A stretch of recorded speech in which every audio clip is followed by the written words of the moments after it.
మాటలు కేవలం గాలిలో కలిసిపోయే శబ్దాలు కావని, అవి మన ఆరోగ్యాన్ని నేరుగా మార్చేయగల శక్తివంతమైన సాధనాలని ఎప్పుడైనా అనిపించిందా? కెన్యన్ బోధనల ఆధారంగా రూపొందించిన ఈ విశ్లేషణలో ఈ ఆసక్తికరమైన అంశాన్ని లోతుగా పరిశీలిద్దాం.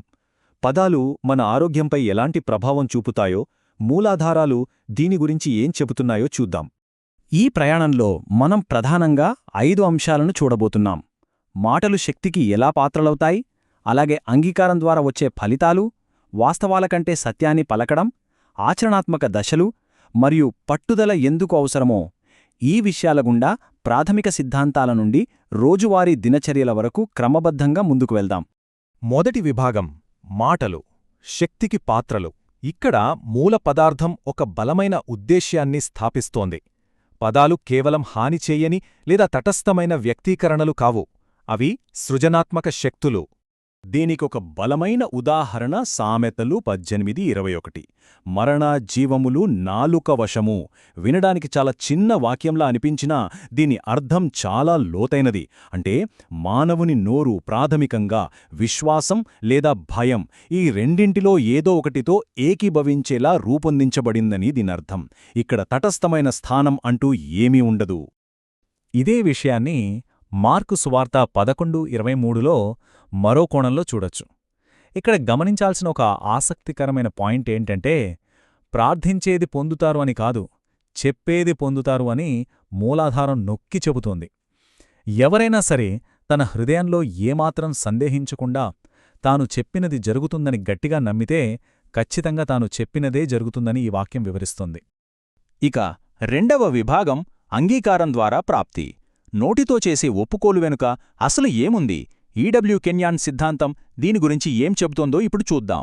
ఇక్కడొక విషయాన్ని చాలా స్పష్టంగా అర్థం చేసుకోవాలి.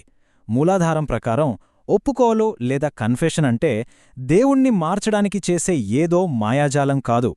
ఇది ఇప్పటికీ జరిగిన ఒక దానికి మన అంగీకారం తెలపడం. విమోచన ద్వారా ఇప్పటికీ చెల్లించబడిన స్వస్థతను నిజ జీవితంలో మనం అనుభవించడానికి ఏర్పడిన ఒక అద్భుతమైన వారధి అన్నమాట. మనం నిరంతరం మనకున్న నొప్పి, రోగ నిర్ధారణ లేదా భయం గురించి మాట్లాడుతూ ఉంటే ఏం జరుగుతుంది? తెలియకుండానే మన చుట్టూ ఒక ప్రతికూల మానసిక వాతావరణం ఏర్పడుతుంది. ఈ వాతావరణమే స్వస్థతను అడ్డుకుంటుంది. మన మాటలే మన ఆలోచనా విధానాన్ని ఎలా బంధిస్తాయో మూలాధారమిక్కడ అద్భుతంగా వివరిస్తోంది. మూడవ విభాగం వాస్తవాల కంటే సత్యాన్ని మాట్లాడటం. కంటికి కనిపించే వాస్తవికతను పక్కనపెట్టి ఉన్నతమైన సత్యాన్ని ప్రకటించటం మధ్య ఉన్న కీలకమైన వ్యత్యాసాన్ని ఇది వివరిస్తుంది. ఉదాహరణకు, శారీరక నొప్పిని అనుభవించడం లేదా ఒక మెడికల్ రిపోర్ట్ రావడమనేది ఇక్కడ కంటికి కనిపించే ఒక కఠినమైన వాస్తవం. అది ఎవరూ కాదనలేరు. కాని మూలాధారం ప్రకారం ఆ నొప్పిని యేసుక్రీస్తు శిలోపై తనపై వేసుకున్నారు అనేది అంతకంటే ఉన్నతమైన సత్యం. విశ్వాసమనేది వాస్తవాలను కప్పిపుచ్చదు, కాని వాటిని దాటి సత్యాన్ని ప్రకటిస్తోందని ఇది వివరిస్తోంది. దీన్ని మరింత సులభంగా అర్థం చేసుకోవడానికి యాకోబు పత్రిక 3వ అధ్యాయంలోని ఒక చక్కటి ఉదాహరణను చూద్దాం. మన నాలుక ఒక పెద్ద ఓడకు ఉండే చిన్న చుక్కాని లాంటిదని ఇక్కడ చెబుతున్నారు. చూడటానికి అది చాలా చిన్నదే కావచ్చు, కాని ఒక వ్యక్తి యొక్క మొత్తం జీవితానికి, ఆరోగ్యానికి ఏ దిశలో వెళ్లాలో మార్గనిర్దేశం చేసేది ఆ నాలుకే. అందుకే కెన్యాన్ ఒక అద్భుతమైన మాట చెప్పారు. ఎప్పుడూ అనారోగ్యం గురించి మాట్లాడవద్దు, లేమిని ఒప్పుకోవద్దు, బలహీనతను పలకవద్దు, దేవుని వాక్యాన్ని మాత్రమే మాట్లాడండి. మనం దేని గురించి మాట్లాడితే దానికే బలాన్నిస్తాము అనేది ఇక్కడ అసలు సూత్రం. అలసట గురించి మాట్లాడితే అలసట పెరుగుతుంది, స్వస్థత గురించి మాట్లాడితే స్వస్థత బలపడుతుంది. ఇది చాలా కీలకమైన పాయింట్ కదూ. 4వ విభాగం ఆచరణాత్మక దశలు. సరే, సిద్ధాంతమంతా బాగుంది, కాని దీన్ని రోజువారీ జీవితంలో ఖచ్చితంగా ఎలా ఆచరించాలి? ఇప్పుడు చూద్దాం. తమ మాటల ద్వారా తమ ఆరోగ్యాన్ని మెరుగుపరుచుకోవాలని చూస్తున్న వారికోసం మూలాధారం ఒక స్పష్టమైన 3 దశల మార్గదర్శిని ఇచ్చింది. మొదటిది, గ్రంథం ఏమి చెబుతుందో కనుక్కోవడం. రెండవది, మాటలతో అనారోగ్యాన్ని బలపరచడం ఆపడం.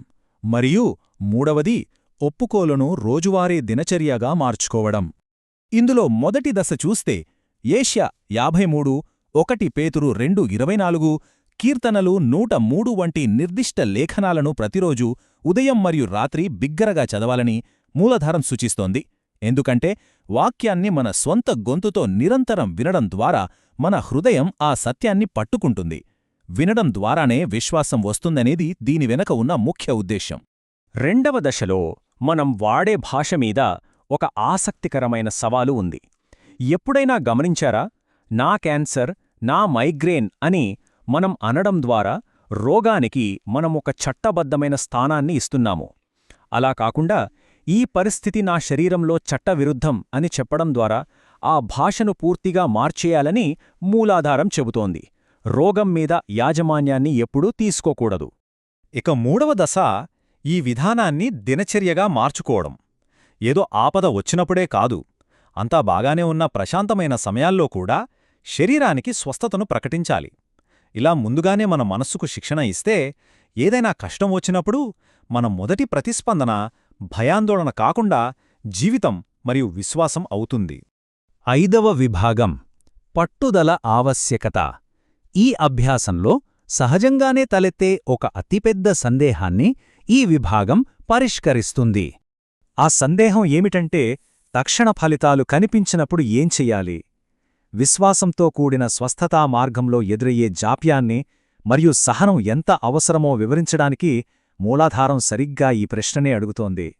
దీనికి సమాధానంగా అంగీకారమనేది దేవుని వాక్యంతో ఒక భాగస్వామ్యం అని వివరిస్తోంది. ఇది రాత్రికి రాత్రే అద్భుతాలు జరిగిపోయే మాయాజాలం కాదు. ఒక విత్తనం మొలకెత్తి పెరిగి పంట చేతికి వచ్చే వరకు దాన్ని నిరంతరం నీరుపోసి ఎలా పోషిస్తామో విశ్వాసంతో చేసే ప్రకటనలు కూడా అంతే సమయం, పట్టుదల తీసుకుంటాయని చెబుతోంది. అంతేకాకుండా ఇక్కడ ఇంకో హెచ్చరిక కూడా ఉంది. మౌనంగా ఉండటం లేదా ఎప్పుడూ ఫిర్యాదు చేయటమనేది కేవలం ఓటమిని అంగీకరించడమే. మౌనం శత్రువుకు చోటిస్తుంది, ఫిర్యాదు అంగీకారాన్ని ఇస్తుంది.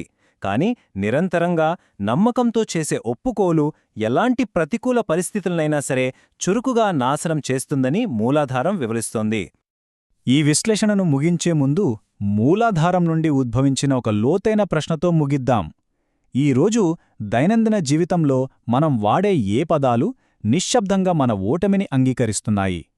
మన మాటలు జీవంతో నిండి ఉన్నాయా, లేక నిశ్శబ్దంగా మన సొంత ఓటమినే స్థిరపరుస్తున్నాయా? ఇది ప్రతి ఒక్కరూ ఆలోచించాల్సిన విషయం.